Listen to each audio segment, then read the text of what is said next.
Hey guys, welcome back to my channel.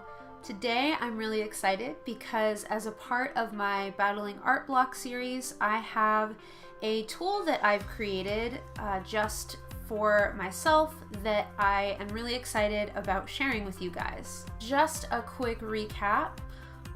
In the first episode, we talked a little bit about what art block is and how different things like just even coloring can help get your brain working and give you some ideas and really unblock you. And in our last episode, we talked about using things like art prompts that you can find online or different things that other artists are using. I was really enjoying using various art prompts and things like that I found online, but none of them were really molded or shaped to how I am as an artist and the kinds of things that I like to draw.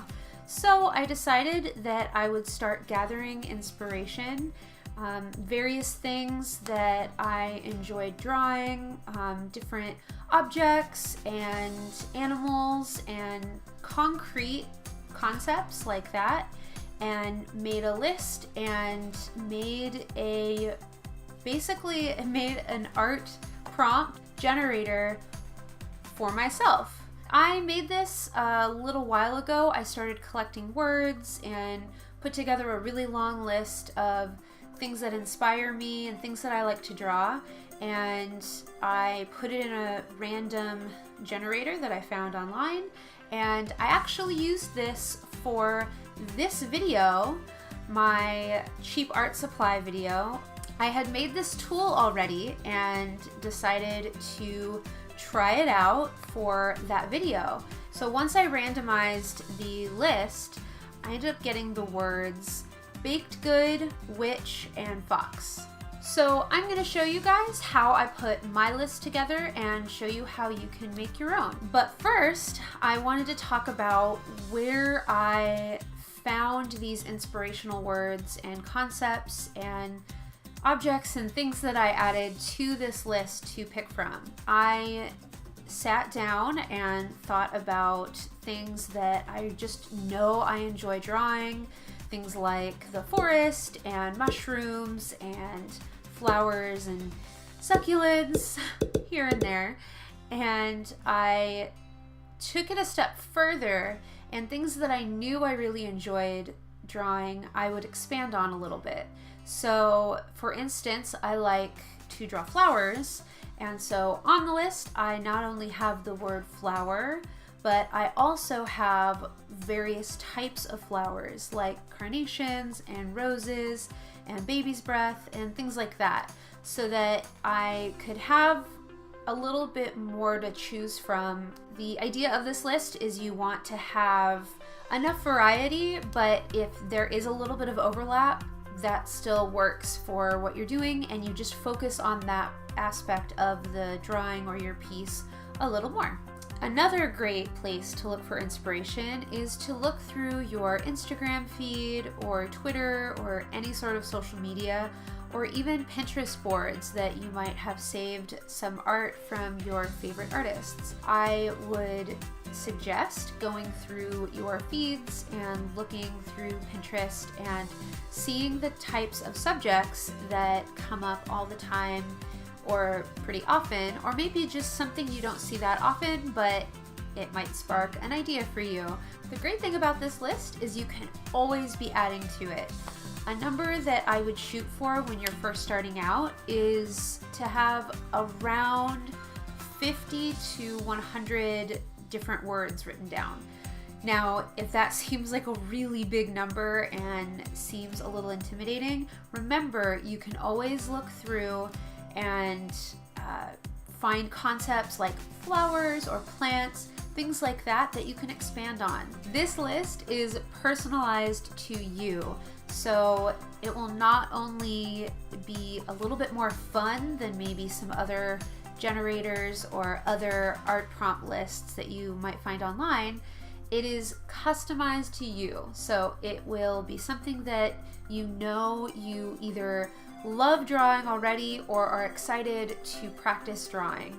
And the great thing is you can create this list whenever, but then when you're feeling blocked and you're feeling like you just don't know what to draw, you have a list readily available for you to look through and give you ideas all the time. All right, so let me show you how I set up mine. Okay, so here you see my really long list. I have this on a Google Doc that I have saved and I can access whenever I want. I have quite a few words, as you can see, and I have just kept adding more. To make it easy and make sure that I don't have any duplicates, I've gone ahead and put this in alphabetical order. And when I add words, I know if I've already put it down. So again, I mentioned that you should have quite a long list, and the longer you have, the more variety you're going to be able to get. So after you have your list, what you're going to do is you're going to select all the words. And once you have all your words selected, you're going to copy all of them and go over to random.org. And once you're over here, you'll be able to scroll down just a little bit and find where they have the list generator. Click on that and you'll have this box. Paste your list in there and go ahead and click Randomize. Now my suggestion is to take your first 3 words right up there. So here we have flowers, donut, and bumblebee, and create an illustration from that, or maybe just a sketch, maybe a color palette. This really could work in a lot of different ways. Okay guys, I hope this was helpful and you enjoyed my little tutorial for this tool that I use in my sort of toolbox to help me as an artist, especially when I'm feeling blocked. I know that the best and probably the most common advice I hear about dealing with art block or battling art block is to just draw, just paint, just use the materials, any materials, get yourself in that creative realm. It doesn't matter what the end result will be, it doesn't matter how it will look, no one has to see it, but getting your body physically moving on the paper is going to help your mind come up with more ideas, and hopefully this list and this generator that you've created, like I have, will help you to have access to these ideas when you're feeling blocked. Alright guys, thanks so much for watching, and remember, if you're interested in seeing more content from me, make sure to subscribe and show me that you enjoyed this by liking the video and letting me know down below. So I'm interested, if you have gone on to make this list and created this random art prompt generator personalized to you, tell me what your first 3 randomized words off your list are down in the comments. And as always, I hope you have a creatively fulfilled day. Bye guys.